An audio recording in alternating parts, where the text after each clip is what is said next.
सीधे रुख करते हैं जहां पर बीजेपी का जलवायु परिवर्तन अभियान चलाया जा रहा है। काम किया है। हम केवल इतिहास और Guinness book of world record में हम नाम दर्ज कराने के लिए नहीं, बल्कि दुनिया को सुरक्षित रखने के लिए माननीय मुख्यमंत्री के मार्गदर्शन में 100 करोड़ का केवल हमने पेड़ ही नहीं लगाया, बल्कि इसको बचाने के लिए पारदर्शी तरीके से थर्ड पार्टी मॉनिटरिंग भी करवाने का काम किया है।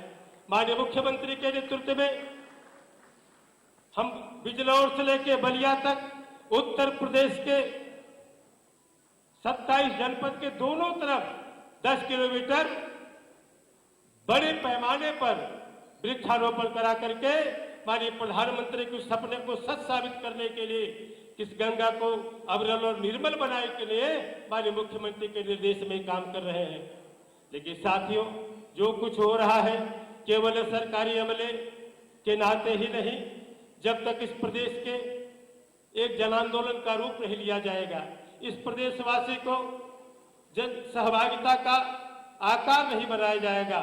और मैं कहता हूं, माननीय मुख्यमंत्री ने एक अपील किया था इस उत्तर प्रदेश के आम जनमानस से कि 1 मैन 1 ट्री, एक व्यक्ति एक वृक्ष।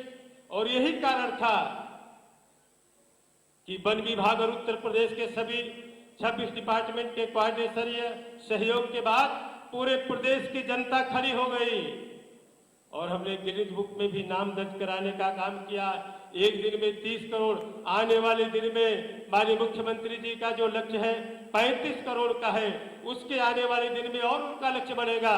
लेकिन माननीय मुख्यमंत्री जी, जो आपने प्रदेश के आम जनमानस से अपील किया है, और उसी तरीके से आने वाले दिन में इस क्लाइमेट चेंज के डिसबैलेंस को ठीक करने के लिए आपके अपील पर मुझे पूरा भरोसा है। इस प्रदेश की जनता की जिस तरीके से हम बेतहाशा लाइट, पंखा, बिजली, एसी चला करके कार्बन का उत्सर्जन कर रहे हैं, उस कार्बन उत्सर्जन के लिए किस तरीके से ये जो हम पेड़ लगा रहे हैं, केवल आज के लिए नहीं, आने वाली पीढ़ी के लिए। हमारे पूर्वजों ने पेड़ लगाया, फल हम खा रहे हैं, लेकिन आज जो हम कर रहे हैं, इसका दुष्परिणाम कहीं हमारे आने वाली जो पीढ़ियां हैं न भुगते। इसके लिए माननीय मुख्यमंत्री जी पहले से चिंतित है। इसलिए माननीय मुख्यमंत्री जी ने कहा केवल वृक्ष नहीं लगाना है, बल्कि ऐसे गांव गिराव में जो इम्यूनिटी डेवलप करने वाले ऐसे वृक्ष हैं, उन पर भी हमको फोकस करना है। और हमने गांव में फलदार वृक्ष लगाने का भी काम किया है कि आने वाले दिन में सारे जो गरीब है, बेबस, लाचार है, जो आजादी के 70 साल तक जिनकी पूछ और पहचान नहीं थी, उस गरीब लोगों को भी अच्छे फल मिले, स्वास्थ्यवर्धक के लिए इम्यूनिटी डेवलप हो, इसके लिए माननीय मुख्यमंत्री का प्रयास था।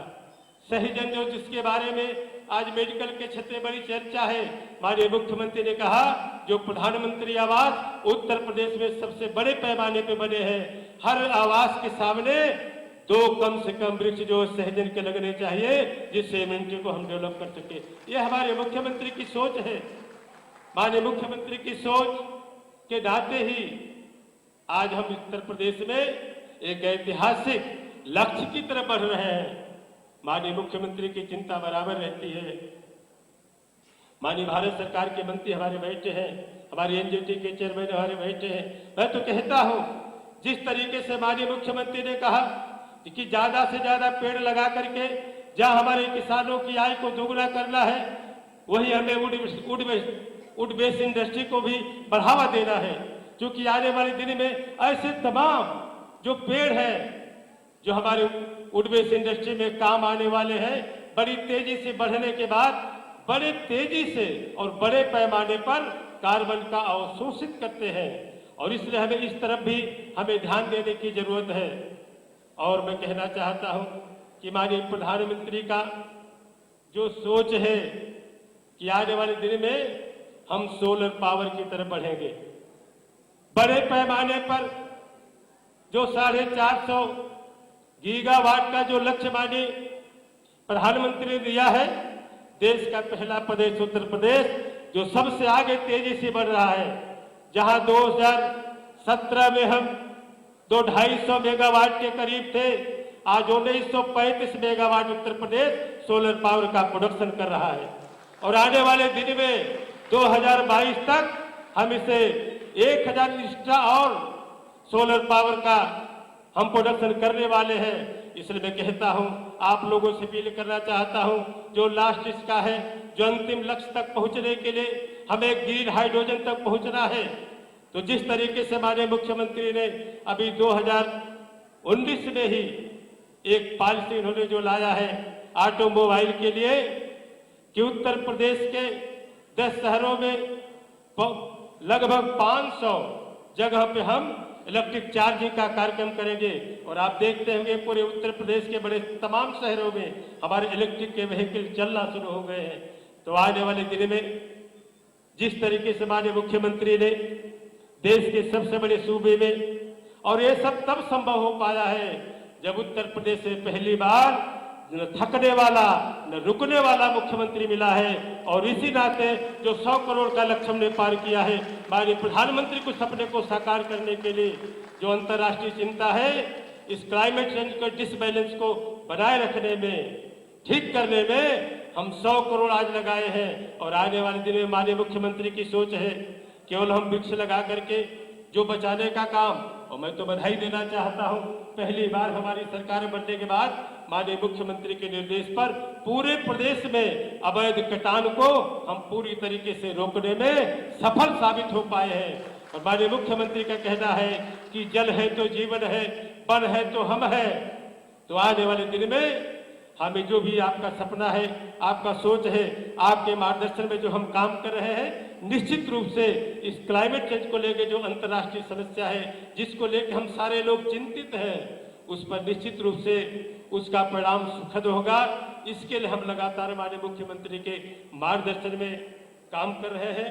इन्हीं सारे शब्दों के साथ मैं आप तमाम साथियों का तहे दिल से स्वागत अभिनंदन करते हुए माननीय मुख्यमंत्री जी को पुनः एक बार ऐसे नेक काम के लिए जिसको दुनिया चिंतित है, उत्तर प्रदेश के देश के सबसे बड़े प्रदेश की राजधानी में ऐसे कार्यक्रम का उद्घाटन करके आपने अवसर प्रदान किया है।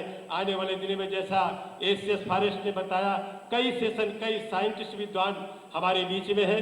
मैं ऐसे लोगों को भी बधाई देना चाहता हूं, जिन लोगों को आसाम के रहने वाले, राजस्थान, आसाम के रहने वाले जाधव मोलाई, जिन्होंने अपने व्यक्तिगत प्रयास से 1360 एकड़ का जंगल उन्होंने खुद बिना किसी गवर्नमेंट के सहयोग से अपने प्रयास से किया है। मैं इनको बधाई देना चाहता हूं आज इसमें आने के लिए।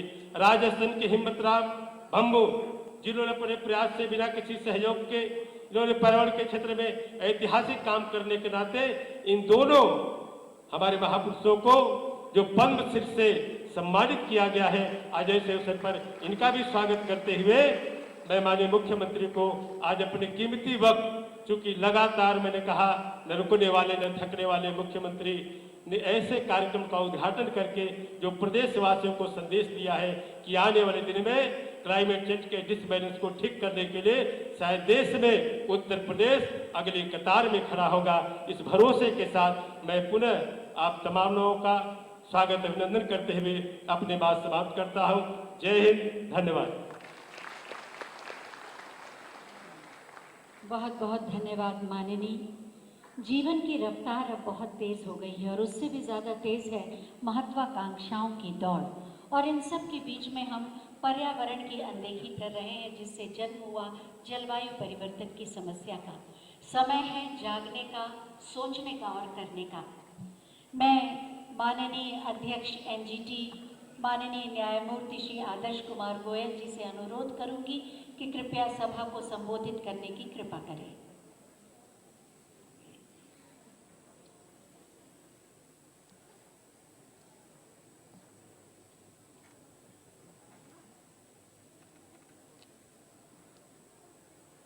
माननीय मुख्यमंत्री उत्तर प्रदेश श्री योगी जी, मंच पर उपस्थित भारत सरकार में उत्तर प्रदेश सरकार के मंत्रीगण, मेरे सहयोगी जस्टिस एसके सिंह, अन्य न्यायाधीशगण जो सभागार के आयोजक, उत्तर प्रदेश प्रदेश सरकार के सभी अधिकारी, पर्यावरण के प्रेमी